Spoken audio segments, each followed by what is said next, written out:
All right, I'm going to tell a quick story about driving lessons with my kids before we jump into a draft. So, yesterday was my daughter's first arterial drive. The way I'm teaching my daughter and son to drive at the same time, and they're taking driver's lessons.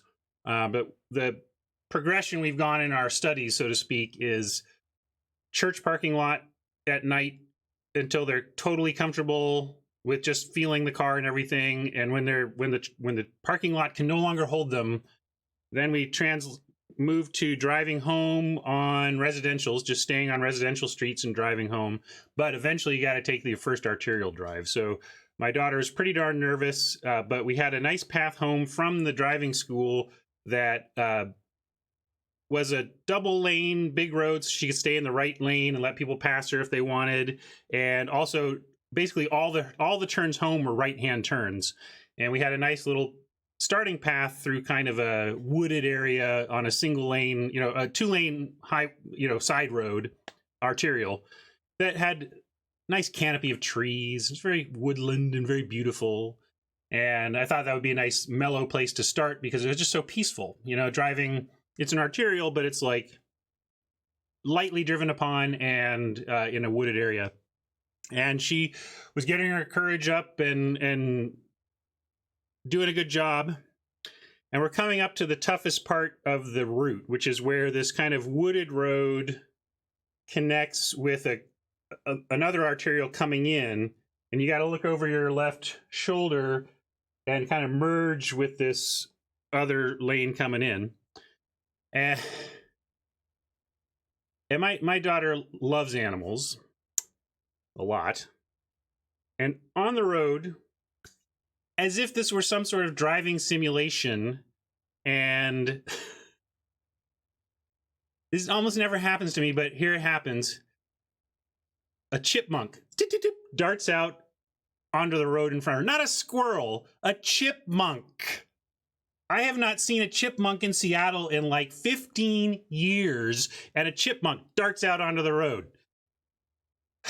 And I'm just like, okay, I gotta keep my calm, or she's gonna.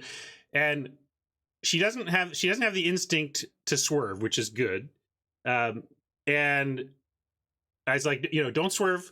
And she starts to panic because there's a chipmunk there, and she just misses it. Like, she does not hit it. Good news, everybody. My daughter didn't kill a chipmunk with our car, because if she had, I believe she would never step into the driver's side of a vehicle again in her life. I'm pretty sure of it. Pretty sure that would have ended driving for her forever if on her first arterial drive, she crushed Alvin, right? So we dodged that. But of course, this is right. Like, she's she's got to avoid this chipmunk and then look over her shoulder and like, you also got to worry about the large metal objects coming from the left. You're like, chipmunk passed. Now look, check. And she was pretty rattled, honestly, that it hit her hard. She was like tearing up, and she was already pretty stressed about having to do this. And so, yeah, like having to snap out of I almost killed a chipmunk mode and be focused. We got to drive, right? But she did it. She regained her focus. She stayed in that right lane. She kept a nice distance from the car in front of her. She learned how to stop at lights. We talked about how to anticipate whether the light's going to change and looking at the walk signals and stuff. Anyway, it was great. Ultimately ended up being a great lesson. But I am never going to forget that damn chipmunk. Just, what are you doing? Why? Where? What? It was not supposed to be part of first arterial is chipmunk dodging lessons. I thought that was like down the road a ways, no pun intended. All right. That's my Clara and the Chipmunks story. Let's draft.